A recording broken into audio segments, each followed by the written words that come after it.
नमस्कार छात्रों, स्वागत है उत्प्रेक्षा क्लासेज जहां तैयारी होती है टॉप लेवल की। आज हम पढ़ेंगे साइंस का चैप्टर नंबर 4 कार्बन एवं उसके यौगिक। इससे जुड़े जो है 30 सीवीआई ऑब्जेक्टिव क्वेश्चन को देखने वाले हैं जो कि सीधे सीधे 2026 की परीक्षा में पूछे जा सकते हैं। वीडियो को पूरा देखिए ताकि एक भी सवाल आपसे छूटे नहीं। चलिए हम वीडियो को स्टार्ट करते हैं। सबसे पहले कार्बन के बारे में डिटेल से जान लेते हैं ताकि हमें ऑब्जेक्टिव बनाने में कोई भी दिक्कत ना हो। कार्बन की परमाणु संख्या पूछा जाएगा आपसे तो कार्बन की परमाणु संख्या 6 हो जाता है। इलेक्ट्रॉनिक विन्यास होता है 2 और 4 होता है। इसका इलेक्ट्रॉनिक विन्यास को तोड़ते हैं, इस पद्धति पर तोड़ते हैं 2 8 8 2, इस वाले पर हम तोड़ते हैं तो इसका परमाणु संख्या 6 हो जाता है। इसका इलेक्ट्रॉनिक विन्यास देखते हैं तो कितना होता है, 4 होता है। इसकी बाह्यतम कक्ष में देखेंगे तो 4 इलेक्ट्रॉन है, तो इसकी संयोजकता कितनी हो जाएगी, संयोजकता तो इसकी संयोजकता 4 हो जाएगा। यह जो एक सहसंयोजक यौगिक है। तो आप लोग कार्बन के बारे में इतना चीज समझ में आ गया होगा। देखते हैं कार्बन के प्रकार। तो कार्बन के देखेंगे तो मुख्यतः 2 प्रकार होते हैं। सबसे पहला हम देखेंगे तो इसमें एक होता है संतृप्त यौगिक, दूसरा हमारा होता है असंतृप्त यौगिक। तो हमें ध्यान में रखना ये 2 हमारा जो है कार्बन के प्रकार होते हैं। संतृप्त में होता है क्या, सिर्फ इसमें एकल बॉन्ड यानी सिंगल बॉन्ड होते हैं। इसके रूप में देखेंगे तो C2H6, ये जो हमारा किसका है आप लोग कमेंट बॉक्स में लिख सकते हैं। ये जो हमारा एथेन का है, इसमें अगर निकालते हैं इसका संरचना सूत्र बनाते हैं तो इसमें एकल बॉन्ड होता है, जैसे ऐसे करके हमारा एकल बॉन्ड होगा। ये समझ में आ गया होगा। अब हमारा असंतृप्त यौगिक में जो है दोहरा और तेहरा जो है आबंध होता है। इसमें देखेंगे इस तरह 2 आबंध होते हैं और किसी किसी में ऐसे ट्रिपल आबंध होते हैं, यानी 3 आबंध होते हैं। दोहरा के देखेंगे तो C2H4 हो जाएगा। ये जो है बेसिकली किसका है आप लोग कमेंट बॉक्स में बेझिझक लिख सकते हैं। तो ये जो हमारा एथीन का है। यहीं पर तेहरा आबंध देखेंगे तो C2H2, ये जो है हमारा किसका आबंध हो जाता है, तो ये जो है एथेन का आबंध हो जाता है, यानी संरचना सूत्र हो जाता है। तो ये आप लोग को समझ में आ गया होगा संतृप्त असंतृप्त। आप चलिए इसके जो भी इंपॉर्टेंट ऑब्जेक्टिव है एक एक करके सभी ऑब्जेक्टिव को देखेंगे और उसके साथ साथ थोड़ा थोड़ा इसका एक्सप्लेनेशन भी दिया गया, उसको भी देख लेंगे ताकि एक भी ऑब्जेक्टिव आपसे डाउट ना हो। सबसे फर्स्ट क्वेश्चन है कार्बन की बाह्यतम कक्ष में जो है इलेक्ट्रॉन की संख्या कितनी होती है। सबसे पहले इसकी परमाणु संख्या को देखेंगे तो 6 दिया जाएगा। इसका इलेक्ट्रॉनिक विन्यास करते हैं तो 2 4 होता है। इलेक्ट्रॉनिक विन्यास करने पर इसकी बाह्यतम कक्षा में देखेंगे तो टोटल 4 इलेक्ट्रॉन दिया गया, यानी ऑप्शन नंबर हमारा बी जो है इसका राइट आंसर है। अब देखते हैं हमारा सेकंड नंबर क्वेश्चन है कार्बन की संयोजकता कितनी होती है। तो अभी जस्ट बता, इसके बाह्यतम कक्ष में जो भी इलेक्ट्रॉन होता है वही जो इसकी क्या हो जाता है, संयोजकता हो जाती है, यानी ऑप्शन नंबर हमारा देख सकते हैं दिया गया सी में 4 है। अब देखते हैं अगला नंबर क्वेश्चन है हमारा 3 नंबर क्वेश्चन है कार्बन जो है किस प्रकार के यौगिक बनाते हैं। अभी आप लोग को जस्ट बताएं जब हम समझा रहे थे तो कार्बन जो है सहसंयोजक क्या करते हैं तो यौगिक बनाते हैं, यानी ऑप्शन नंबर हमारा 20 क्वेश्चन का राइट आंसर है। कार्बन सहसंयोजक यौगिक बनाता है क्योंकि यह जो है इलेक्ट्रॉन का क्या करता है तो साझा करता है, एक दूसरे को देता है। ऑप्शन नंबर हमारा क्या हो जाता है इस क्वेश्चन का right answer B. 4 number question हमारा हाइड्रोकार्बन क्या होता है। तो हाइड्रोकार्बन की परिभाषा देखेंगे तो इसमें हाइड्रो और कार्बन नाम से स्पष्ट हो रहा है, हाइड्रोजन और कार्बन दोनों मिलके जो अभिक्रिया करते हैं वही से हमारा हाइड्रोकार्बन का निर्माण होता है। तो यहाँ पर देख सकते हैं हाइड्रोकार्बन में बोला जा रहा है यो यौगिक होते हैं जिनमें जो है केवल कार्बन और हाइड्रोजन होते हैं, वो हमारा हाइड्रोकार्बन कहलाता है। तो देख सकते हो ऑप्शन बी में दिया गया है केवल कार्बन और हाइड्रोजन। देखते हैं 5 नंबर क्वेश्चन है हमारा मेथेन का रासायनिक सूत्र क्या होता है। तो मेथेन का जो है रासायनिक सूत्र हो जाता है CH4। ये जो हमारा क्या हो जाता है तो रासायनिक सूत्र। इसी का अगर संरचना सूत्र बनाएंगे तो इस तरह हम C लिख लेंगे और चारों साइड में ऐसे HH डाल देंगे, 4 H पूर जाएगा तो इसका हमारा रासायनिक क्या हो जाता है संरचना सूत्र निकल जाता है। तो इस प्रकार जो है मेथेन का रासायनिक सूत्र निकाल सकते हैं। ये जो है मेथेन पहला और सबसे सरल एल्केन है जो कि आप लोग को ध्यान में रखना है। 6 नंबर हमारा क्वेश्चन हो जाता है कार्बन की कौन सी विशेषता है जिसमें यह लंबी श्रृंखला वाले यौगिक बना सकता है।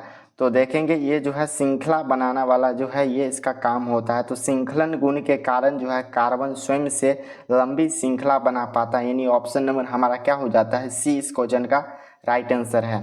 7 नंबर क्वेश्चन है एथेन का संरचना सूत्र होता है। तो एथेन का संरचना सूत्र देखेंगे तो हमारा C2H6 होता है। इस तरह हमारा एथेन का सूत्र होता है। अब इसका हम संरचना सूत्र बनाएंगे तो किस तरह बनाएंगे, 2 गो हम C लिख लेंगे इस तरह और उसके बाद 6 यानी कितना H हो जाएगा तो 6 गो H हो जाएगा। तो चलिए सब साइड हम एक एक H दे देते हैं, इधर भी एक H देंगे, इधर एगो H हो जाएगा, इधर हमारा एगो H हो जाएगा। गिनेंगे तो अभी इधर क्या हो रहा है 3 हो रहा है, फिर इस प्रकार एगो कर लेंगे तो हमारा कितना हो गया, 3 2 5 हो गया ऊपर का। ये तो आप लोगों को समझ में आ होगा। इसका संरचना सूत्र क्या होगा, इस तरह हम इसका संरचना सूत्र बना सकते हैं, 2 गो C और 6 गो H इस तरह बनेगा। अब देखते हैं अगला नंबर क्वेश्चन है हमारा, साबुन किस क्रिया द्वारा जो है तैयार किए जाते हैं। तो साबुन को बेसिकली जो है साबुनीकरण अभिक्रिया जो होता है उसके द्वारा जो हम साबुन का निर्माण करते हैं, यानी ऑप्शन नंबर सी इस क्वेश्चन का राइट आंसर है। साबुनीकरण वसीय अम्ल है जो कि क्षार के बीच प्रतिक्रिया करता है। तो इस प्रकार साबुनीकरण अभिक्रिया द्वारा जो हम साबुन का यानी बनाते हैं, निर्माण करते हैं। अगला है एसिटिक अम्ल का रासायनिक सूत्र क्या हो जाता है। तो एसिटिक अम्ल जो है इसका रासायनिक सूत्र देखेंगे तो CH3COOH, ये जो हमारा क्या हो जाता है, तो एसिटिक अम्ल का रासायनिक सूत्र है, यानी ऑप्शन नंबर डी में दिया गया है। अब आगे देखेंगे एसिटिक अम्ल एक कार्बनिक अम्ल है जो कि इसका सूत्र ये है। देखेंगे अगला नंबर क्वेश्चन है 10 नंबर क्वेश्चन है, टेट्राक्लोराइड का सूत्र क्या हो जाता है। कार्बन जो एक है जिसका नाम है टेट्राक्लोराइड, इसका सूत्र देखेंगे तो CCl4 होता है, यानी हमारा ऑप्शन नंबर बी में दिया गया है। कार्बन टेट्राक्लोराइड 4 क्लोरीन परमाणु से जुड़ा होता है, इसीलिए जो है इसको हम इस तरह लिखते हैं, यानी ऑप्शन नंबर बी इस क्वेश्चन का राइट आंसर है। अगला नंबर क्वेश्चन है 11 नंबर क्वेश्चन, अल्कोहल का सामान्य सूत्र क्या होता है। तो अल्कोहल का सामान्य सूत्र देखेंगे तो ROH होता है, इस तरह हमारा O ऑक्साइड होता है। तो ये जो हमारा क्या हो जाता है, अल्कोहल का सामान्य सूत्र होता है, यानी ऑप्शन नंबर सी इस क्वेश्चन का राइट आंसर हो जाएगा। अल्कोहल में देखेंगे तो OH जो है क्रियात्मक समूह होता है, आप लोग को याद रखना OH क्या होता है, तो ये क्रियात्मक समूह होता है, अलग से भी ऑब्जेक्टिव इसका बनता है, तो ध्यान में रखिए। 12 नंबर क्वेश्चन है, फॉर्मिक अम्ल का सूत्र क्या होता है। तो फॉर्मिक अम्ल का सूत्र देखेंगे तो HCOOH जो है ये हमारा फॉर्मिक अम्ल का सूत्र हो जाता है, जो कि सबसे सरल कार्बनिक अम्ल है, इसीलिए इसको हम फॉर्मिक अम्ल के नाम से जानते हैं। ऑप्शन नंबर बी इस क्वेश्चन का राइट आंसर है। 13 नंबर क्वेश्चन है, CH3OH को क्या कहा जाता है। ऑप्शन ए देखेंगे एथेनॉल, बी बोला जा रहा है मेथेनॉल, सी बोला जा रहा है प्रोपेनॉल और ऑप्शन नंबर डी बोला जा रहा है ब्यूटेनॉल। तो इसका जो है राइट आंसर देख सकते हैं मेथेनॉल दिया गया है। इसका देखेंगे तो ये मेथेनॉल का सूत्र हमारा CH3OH हमें याद रखना है, जो कि मेथेनॉल अम्ल का सूत्र होता है। अब अगला क्वेश्चन है 14 नंबर क्वेश्चन, किस यौगिक में कार्बन की दोहरी आबंध होते हैं। तो ऑप्शन ए बोला जा रहा है एथीन में होता है, बी एथेन में होता है, सी प्रोपेन में होता है, डी ब्यूटेन में होता है। तो दोहरा देखेंगे तो दोहरा जो है आबंध देख सकते हैं हमारा C2H4, ये जो है किसका हो जाता है, तो ये जो है एथीन का होता है, इसी में दोहरा आबंध होते हैं, यानी ऑप्शन नंबर हमारा ए इस क्वेश्चन का राइट आंसर है। 15 नंबर क्वेश्चन है, आप लोग के स्क्रीन पर बताइए कमेंट बॉक्स में, हाइड्रोकार्बन जो है कितने प्रकार के होते हैं। बहुत ही आसान क्वेश्चन है, बहुत बार इस क्वेश्चन आपके बोर्ड एग्जाम में पूछा जा चुका है। तो हाइड्रोकार्बन जो है 2 प्रकार के होते हैं, सबसे पहला हमारा संतृप्त हाइड्रोकार्बन, दूसरा हमारा असंतृप्त हाइड्रोकार्बन होता है, जो कि आपके बुक में दिया गया है, यानी ऑप्शन नंबर हमारा इस क्वेश्चन का राइट आंसर बी हो जाएगा। अब देखते हैं अगला नंबर क्वेश्चन है हमारा 16 नंबर क्वेश्चन है, C2H2 को क्या कहते हैं। तो आप सभी दोस्तों बताइए C2H2 को जो हम किस नाम से जानते हैं। इसका जो है एथाइन एल्काइन समूह के जो है ये यौगिक है, कौन, तो एथाइन। तो इस क्वेश्चन का राइट आंसर हमारा ऑप्शन नंबर बी है। अगला क्वेश्चन है CH3COOH का स्वाद कैसा होगा। तो ये देखेंगे तो बेसिकली जो है यह कैसा, ये किस प्रवृत्ति के होते हैं, तो ये जो है अम्लीय होते हैं, इसीलिए इसका स्वाद कैसा होगा, तो ये खट्टा होगा। अम्ल का स्वाद कैसा होता है, तो खट्टा होता है। यहीं पर क्षार का पूछा जाएगा तो कड़वा होता है, तो ध्यान में रखना है। CH3OOH का स्वाद कैसा होगा, तो ये खट्टा होगा, क्योंकि यह अम्लीय प्रवृत्ति के है। आप देखते हैं अगला नंबर क्वेश्चन है 18 नंबर क्वेश्चन, एथेनॉल जलने पर क्या उत्पन्न करता है। जब एथेनॉल को जलाया जाता है तो इसमें क्या उत्पन्न होता है, इसके साथ जो है CO2 यानी कार्बन डाइऑक्साइड निर्माण होता है, साथ साथ में इसके साथ क्या निर्माण हो जाता है, जल का भी निर्माण हो जाता है। तो ऑप्शन नंबर हमारा ए इस क्वेश्चन का राइट आंसर है, क्योंकि ऑक्सीजन की उपस्थिति में पूर्ण जलन से CO2 और H2O बनता है, यानी ऑप्शन नंबर हमारा इसमें ऑक्सीजन, जब ये एथेनॉल अम्ल को जलाया जाएगा तो ये ऑक्सीजन की उपस्थिति में जलेगा और जलने के बाद हमारा कार्बन डाइऑक्साइड साथ में जल का भी निर्माण करेगा। आप देखते हैं अगला नंबर क्वेश्चन है 19 नंबर क्वेश्चन है, अल्कोहल में कौन सा क्रियात्मक समूह होता है। अभी जस्ट बताएं OH जो है ये जो हमारा अल्कोहल में क्रियात्मक समूह है, बहुत ज़्यादा इंपॉर्टेंट ऑब्जेक्टिव क्वेश्चन है, आपके बोर्ड एग्जाम में कई बार पूछे जा चुके हैं, ध्यान में रखना है। 20 नंबर क्वेश्चन है हमारा, वसा अम्ल और क्षार के अभिक्रिया को क्या बनते हैं। जब वसा अम्ल को अगर क्षार से अभिक्रिया कराते हैं तो किसका निर्माण होता है। ये जो है इस प्रकार जो अभिक्रिया होता है उसको हम साबुनीकरण अभिक्रिया के नाम से जानते हैं। और साबुनीकरण में किसका निर्माण होता है, तो साबुन का निर्माण होता है। तो इसका राइट आंसर हमारा ऑप्शन नंबर सी हो जाएगा। इसे हम साबुनीकरण प्रक्रिया के नाम से जानते हैं। तो अभी जस्ट ये वाला ऊपर वाले क्वेश्चन किए थे। अब देखेंगे 21 नंबर क्वेश्चन है, डिटर्जेंट जो है किससे घोल कर सकते हैं। तो देखेंगे ये कठोर केवल मुलायम जल में घुलते हैं, केवल कठोर जल में, सी है कठोर और मुलायम दोनों में घुलते हैं, डी बोला जा रहा है केवल अम्लीय जल में घुलते हैं। तो डिटर्जेंट जो है दोनों प्रकार के जल में घुलते हैं, ये जो है मुलायम में भी और कठोर में भी, यानी ऑप्शन नंबर सी इस क्वेश्चन का राइट आंसर है।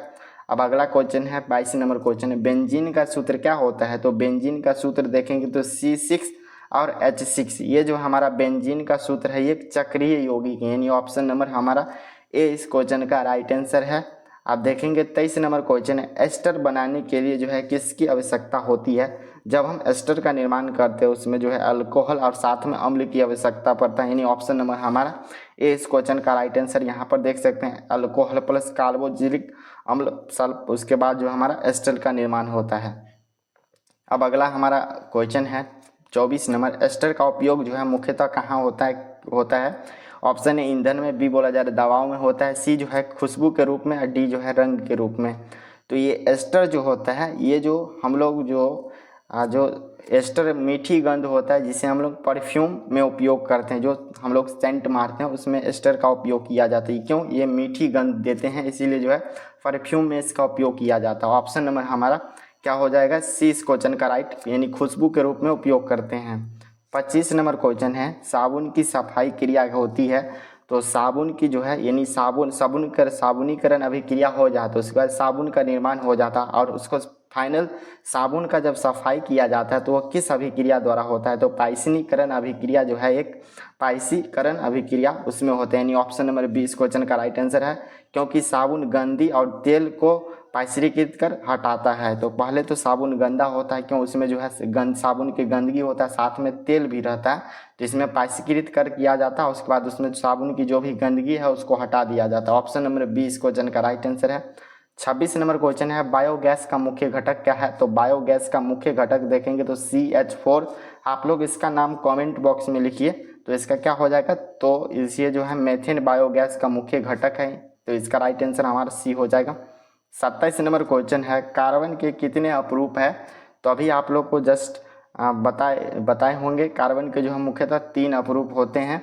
पहला हमारा हीरा होता है, दूसरा ग्रेफाइट होता है, तीसरा हमारा बकमिस्टर फ्लोरीन जो है जो कि फुटबॉल आकार का होता है। तो ये कार्बन के मुख्यतः 3 अपरूप होते हैं। बहुत ज़्यादा इंपॉर्टेंट ऑब्जेक्टिव क्वेश्चन आपके बोर्ड एग्जाम 2026 के लिए है, ध्यान में रखना है। ऑप्शन नंबर बी इस क्वेश्चन का राइट आंसर है। अगला क्वेश्चन है 28 नंबर क्वेश्चन, सबसे कठोर पदार्थ कौन सा हो जाएगा। तो पूरे पृथ्वी पर सबसे कठोर पदार्थ कोई होता है तो वो एक ही नाम है हीरा, जिसे डायमंड के नाम से जानते हैं। हीरा कार्बन का एक अपरूप है जो कि सबसे कठोर प्राकृतिक पदार्थ है, यानी ऑप्शन नंबर सी इस क्वेश्चन का राइट आंसर है।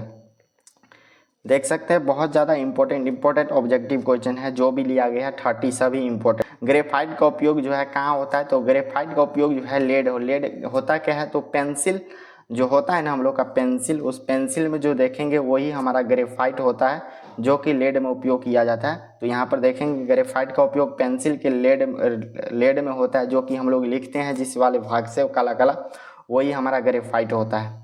देखेंगे अगला नंबर क्वेश्चन है और लास्ट क्वेश्चन है 30 नंबर क्वेश्चन, पूर्ण संरचना दिखाने वाले यौगिक है CH4। ऑप्शन ए बोला जा रहा है, ऑप्शन नंबर हमारा बी बोला जा रहा है NaCl, और ऑप्शन नंबर सी हमारा बोला जा रहा है C2H2, और ऑप्शन नंबर डी है H2O।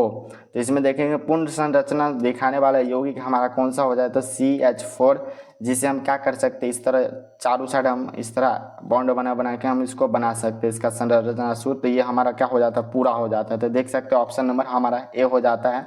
CH4 जो है मेथेन का पूर्ण संरचना सूत्र है, जिसमें 4 H हाइड्रोजन परमाणु होते हैं और एक कार्बन मिलकर जो है इसका निर्माण करता है, किसका, तो मेथेन का, इसीलिए CH4 के नाम से जानते हैं। तो दोस्तों ये थे क्लास 10th के चैप्टर नंबर 4 कार्बन एवं उसके यौगिक के 30 VVI ऑब्जेक्टिव क्वेश्चन। अगर आप वीडियो अच्छा लगा हो तो जरूर लाइक करें, कमेंट में बताएं आपने जो है कितने सही किए, और ऐसे ही वीडियो के लिए जो है उत्प्रेक्षक राशि को सब्सक्राइब करें।